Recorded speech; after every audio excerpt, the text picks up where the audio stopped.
ሰው ዛፍ ከሆነ ደግሞ ፍሬ ይስጥ።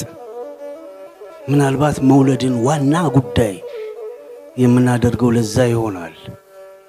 ወይም ደግሞ በሌላ መንገድ ለትውልድ የሚተርፍ ፍሬ። ጦርነት እየተካሄደ የሚያርስ ገበሬ ለማን ነው ሲሉት እንዴ አላህ ለሰጠው ይሰጣል፣ እኔ ከደረስኩበት እበላለሁ፣ ካልሆነም ደግሞ የሚመጡት ይበሉታል አለ። አርሶ ባዶ መሬት ከመተው ማለት አይደል? ይሄ ከዚህ በላይ ምን አለ? አሪፍ ሰው መሆን ማለት እሱ።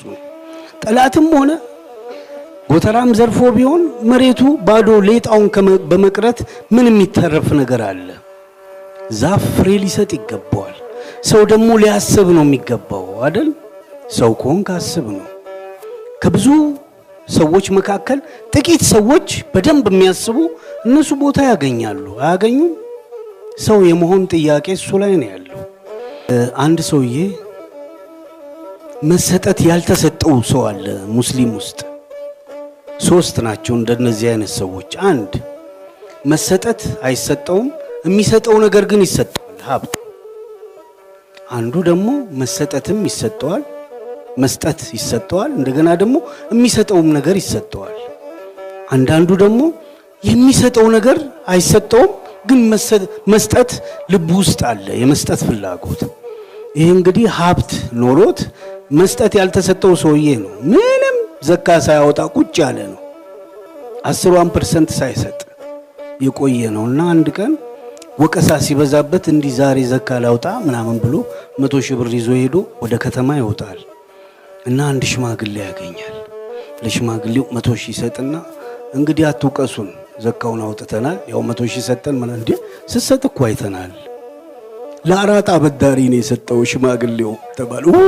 ከሰረ። ሁለተኛ እንደገና 100 ሺህ ብር ይዞ ወጣ። ከዛ አንዲት ሴት አገኘ። ለሷ በሰጥ ይሻላል ብሎ ለሴትየዋ ሰጣት። ከተቀበለች በኋላ ሄዶ እንግዲህ ዘካችንን አውጥተናል አጨቅጭቁናል። ኦይ ለሴተኛ ዳሪ እኮ ነው የሰጠው ተባለ። አቤት እንግዲህ ለሽማግሌም ለሴትም ሰጥተናል፣ ለወጣት ብንሰጥ ይሻላል አለና ሌላ 100 ሺህ አወጣና ይዞ ሄደ። ወጣት አገኘ፣ ሰጠው። አሁንም እንግዲህ አጨቅጭቁን ዘካ አውጥተናል ሲል ለሌባ እኮ ነው የሰጠው ተባለ። እና ይሄንን ይሰሙ የነበሩ ሽማግሌ ምን አሉት? እንዳንተ መስጠት ውጤት ያመጣ የማንም መስጠት የለም። አራጣ አበዳሪው ከአራጣ አበዳሪነት ይወጣል። 100 ሺህ ሲሰጠው መስጠት ምን እንደሆነ ያውቃል አይደል? ሴተኛ ዳሪዋም ከሴተኛ ዳሪነት ትወጣለች፣ ሌባውም ከሌብነት ይወጣል።